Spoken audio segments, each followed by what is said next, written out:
दोस्तों आप लोग देख रहे हैं राइजिंग भोजपुरी और राइजिंग भोजपुरी में आप लोगों का बहुत बहुत स्वागत है। दोस्तों आप लोगों को पता है कि इस साल खेसारी लाल यादव का एक नहीं बल्कि 4 न्यू ईयर सॉन्ग रिलीज होने वाला है, जिसमें से पहला न्यू ईयर सॉन्ग आज रिलीज होने वाला है। कौन सा गाना कब रिलीज होगा, किस चैनल से रिलीज होगा, चलिए आप लोगों को डिटेल्स में बताते हैं। दोस्तों आज है 27 दिसंबर और आज खेसारी लाल यादव का पहला न्यू ईयर सॉन्ग सारेगामा हम भोजपुरी यूट्यूब चैनल से रिलीज होगा, जिस गाने को लिखे हैं सोनू सुधाकर। और दोस्तों ये गाना डायरेक्ट वीडियो सॉन्ग में ही आएगा। जो दूसरा गाना है उस गाने को लिखे हैं पवन पांडे, जिसका शूटिंग का वीडियो क्लिप आज सुबह से ही वायरल हो रहा है, जिस गाने का नाम है मुंह से हटावा जा भी होई चुमा चाटी के पार्टी। दोस्तों ये वाला गाना वेब म्यूजिक यूट्यूब चैनल से रिलीज होगा 30 दिसंबर को। बचा 2 गाना, जिसमें से एक गाने को लिखे हैं श्याम देहाती और आजाद सिंह, और एक जो गाना बचा हुआ है उस गाने को कौन लिखे हैं अभी तक कोई जानकारी स्पष्ट नहीं हुआ है। तो दोस्तों जो 2 गाना बचा हुआ है वो कल परसों दोनों दिन गाना रिलीज होगा। आज से लगातार यानी 30 तारीख तक 27, 28, 29, 30 इस चारों दिन खेसारी लाल यादव का एक एक करके न्यू ईयर का सॉन्ग रिलीज होगा और 4 वीडियो सॉन्ग ही रिलीज होगा। तो दोस्तों इस वीडियो में सिर्फ इतना ही।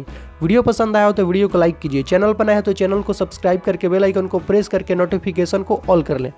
तो मिलते हैं एक नए वीडियो में नए खबर के साथ, तब तक के लिए धन्यवाद।